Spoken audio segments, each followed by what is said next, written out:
All right, Rippers, welcome back. I hope you guys are all doing good, staying safe, being secure, right? Staying aware of your surroundings, especially right now, and getting prepared and ready for anything that may come your way.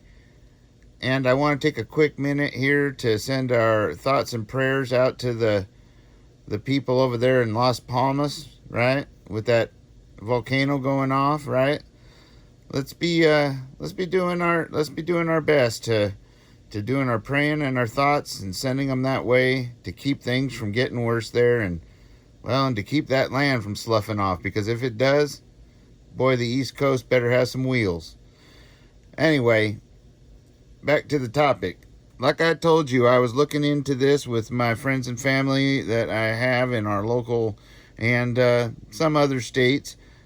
Medical do have one that is a administrator of a hospital, and one that actually works on the front lines of this since it started up in Washington. So that being said, I wanted to get a grip on whether or not the coof is really getting into the decoof, moo coof, and other coofs, right? And getting worse and causing all of the stories about influx and filling up and all of that. Because as you know, trust is a hard thing to keep and earn. And they've kind of lost it with us before in the past because they've told us this before and it wasn't so. But this time I think it's a little different. And I'm not too sure that they really have a good grip on things. And they could be not telling us everything. But I'm going to tell you what I saw. First off, this is a map right here of all the counties affected right now that are in serious shape in the United States. Now, these little tan ones right there are kind of moderate. The darker tan ones here, those are kind of intermediate. And then you get into your red and your dark red. Dark red being what they consider extreme. Those would be ones that are actually having to fly people off, don't have room for people. The stories you're hearing about from our good friend like Shrimp Zoo, you're having to go to other suburb areas even to be seen, and even then waiting anywhere from 6 to 24 hours to even be seen, right? And being told that there ain't no beds for you, and IVs being put into you out in the waiting room, etc., and stuff like that. They're treating people on the fly, doing triage. Those are all legitimate and all real and all verifiable. So there's something different going on. Now, it doesn't mean that I am in any way saying that it legitimizes anybody being forced to do anything. I want to make that clear. I'm just sharing what I saw and what I can say, or what I could get firsthand. Now, I'm right there, little Jackson County, and as you can see, the county, which I believe that might be Klamath, but the next county over, and the county more towards the coast, one on the coast and one up by Portland. And it looks like there's one over here. I don't know if that's LeGrand, Prineville, something like that. I can tell you this. That's absolutely true. I actually got eyes on us here locally that the beds are full. And I've got more to show you too. They are actually moving people around, bouncing them between the two hospitals here and sending them to other hospitals in other little cities that are offshoots, but they're really not set up for it. And that's what the big problem is here. The big issue here is not so much, I mean, yes, it's substantial that the decoof and the moo coof and other coofs are roughly 5 times more infectious, right? And they're looking to be about 10 times more virulent, meaning there's more viral loads in these people, which means they are sicker because of it. Doesn't mean they're drop dead in the streets sick, but they're definitely sicker. So the people who are at risk are at more risk. Okay? And that's something to consider. Because where the real danger is if they don't have places to treat you, or they're not set up to treat you, you may have made it with just a little bit of intervention, where now you may not, and people are not making it because of that reason. And that's a very real reason. It doesn't matter if it was the COOF or the DCOOF or other COOFs. It's just a matter of logistics, okay? Now, our hospitals, we've got 2 in this valley to service, and there's other little small outlying ones, but those are just owned by the same place. There's 2 main hospitals. They weren't designed. I mean, we have a total population in this valley, all the cities combined, of roughly 100,000 people. And we've got 800 to 1,000 beds and less in the ER or ICUs. Seriously? Now, they are currently feverishly building away on one of them, a big 6-story looking thing, which that's good. But that's long term, and it's still not enough. Not for something like this. None of our hospitals, something we all need to understand and really, really get into our heads is, none of our hospitals were designed to handle mass events, whether it be natural or a mass casualty event due to an accident or earthquake, or even an infectious type of thing, right? So because of that, if we don't have places to put and treat people, that means the infection rate's even going to go up more, and so will the mortality rate. Those are just realistic things, and I don't think even YouTube would go against me on saying that. I don't think it justifies forcing people to get jabbed or anything else like that, but I do think it should get us to really consider what we're dealing with and what's the best way to protect ourselves and everybody around us. And that isn't by infringing on freedom's rights or liberties.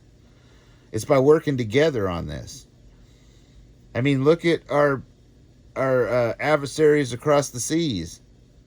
Shoot, took them only 6 months to build thousands of temporary treatment facilities with thousands of beds.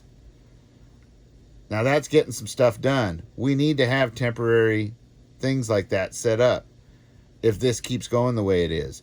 Now, to back up that it is actually going the way it is, I want to show you some things. One, these right here, you see that? And I'll show you some others.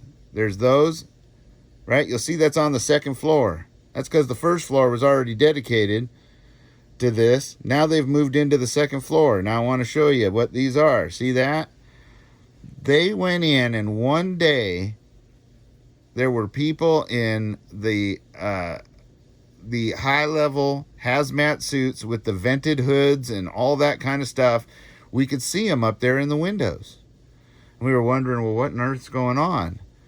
Then that night, they took and retrofitted every single room on the 2nd floor with these ventilation systems. And what these are special filtered ventilation systems that vent the air from that room to the outside, and hopefully cleans all the COOF and the DCOOF out of it, because those vents happen to blow down onto the cafeteria area, the outdoor eating one, which I'm sure they do. But those are designed to cause negative pressure rooms, because normal patient rooms aren't negative pressure. They're not designed to keep whatever's in it. That's why the doors are always open. They don't care. This has got a continual draw that if somebody has something super infectious, it stays in that room and gets cleaned on the way out. Ooh, my battery going. Anyway, they took the entire 2nd floor, as you can see. These are from all different sides and angles, right? So they've turned those all into a dedicated COOF and DCOOF and other COOFs ward. Now, also with that came a memo saying that this is the situation and what's going on so that everybody knew. However, and this is just an internal memo, they did not like they told the population. However, their plans are, if this isn't enough, which these are already pretty much full, they may get a bed that relieves here and there, but they're still sending people to other facilities. If this keeps going, they plan on taking the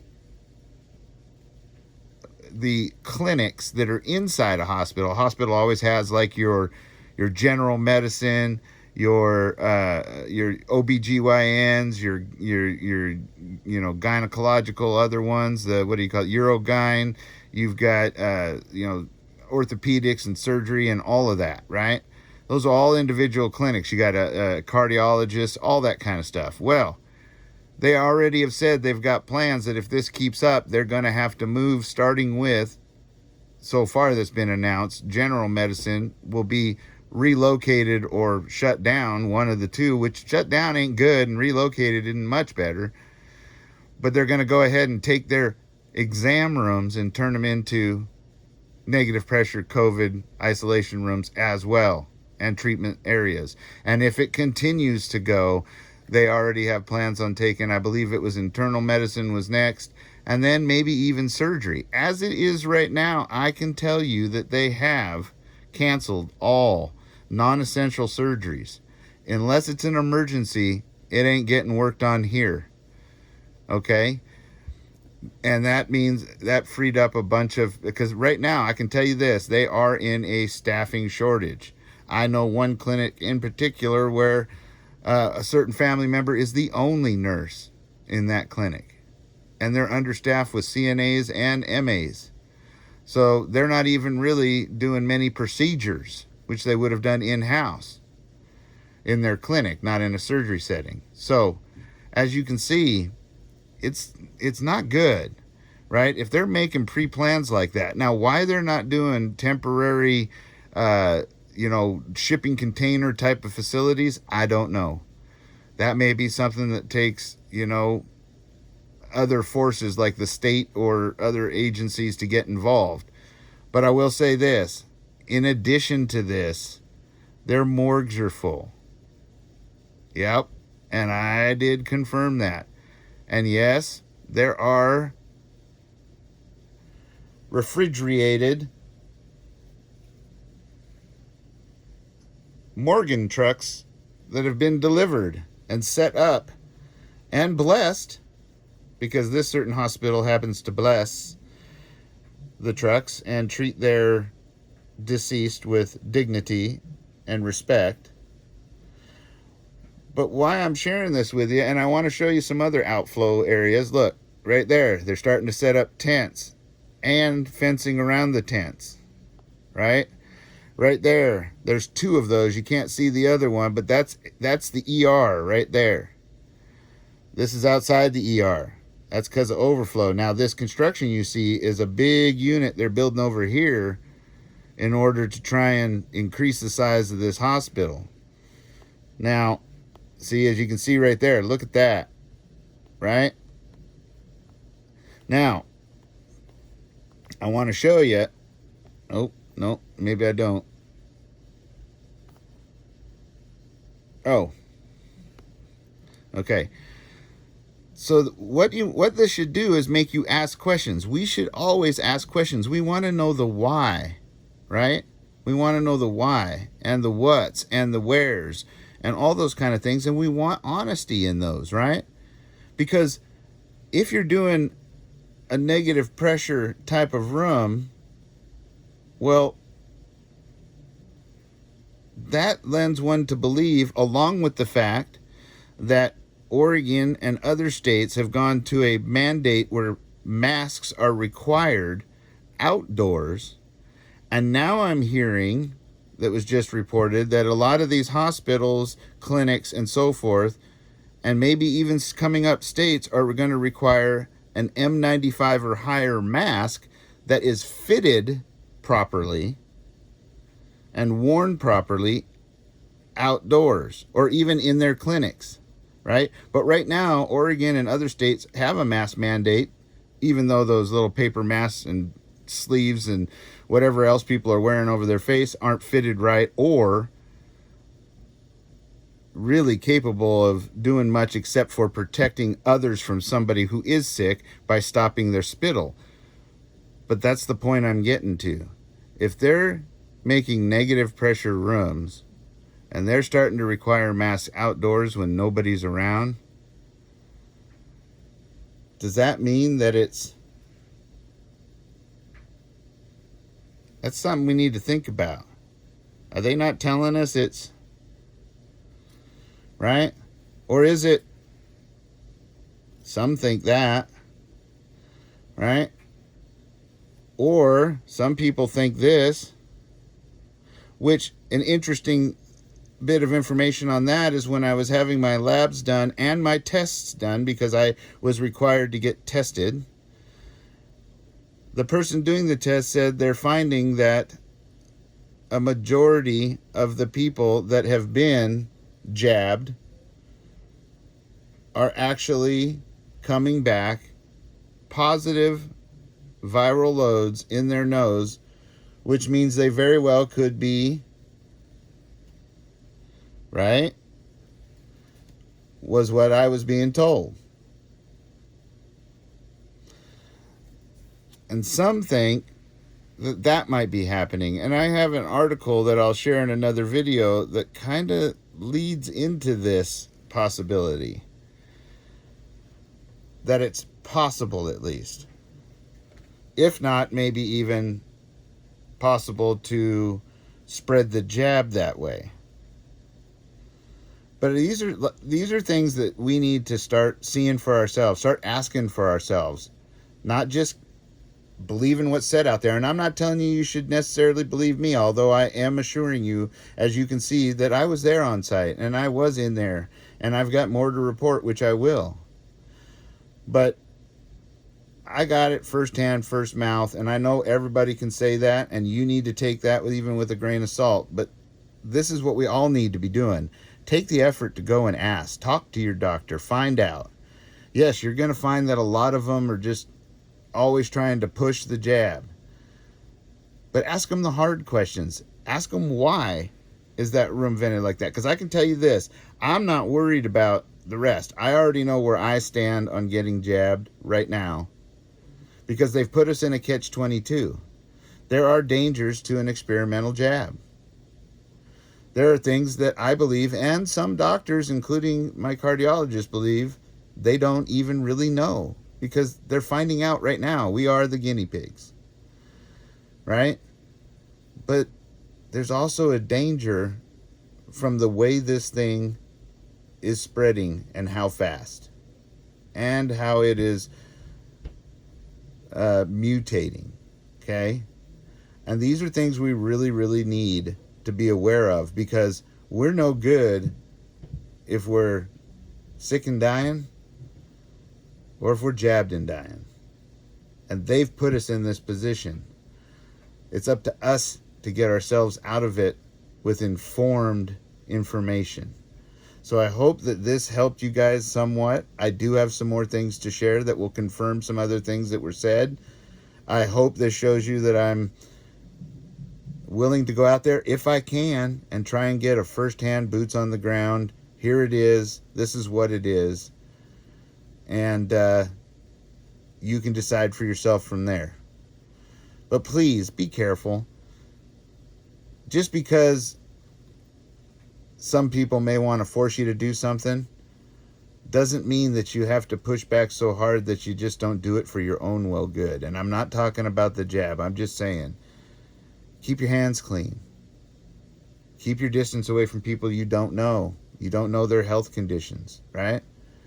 And maybe even in crowded areas or in areas that have got a lot of traffic with people moving in and out, be extra cautious. Wear a mask. What does it hurt? Or don't wear a mask and keep distance. You do you. But just be aware it is something that you need to take seriously. Because let's say you do get it and you're tough, But it just happens to be a little tougher in this case. Or what they're finding is there is some heart inflammation that's happening in people that are younger and healthy. So it may just be a fluke, or you just may not be the lucky guy that day, and they don't have a bed to put you in. Well, you might not make it. Or you might. But the odds are quickly changing against that. And that isn't our fault. We didn't do this. But we do have to make smart decisions if we want to fight this. Anyway, guys, you know I love you either way. Always put your comments down. Whether you agree, disagree, whatever, you know I try to respond. And you know I have an open mind, and I respect all of your opinions. So take what you want from it. Be safe. Be secure. Always be aware of your surroundings. And keep preparing and getting ready for anything that may come our way. And if you're on the East Coast, that might be a tsunami. So be ready. Packed up. I love all of you guys. Adios.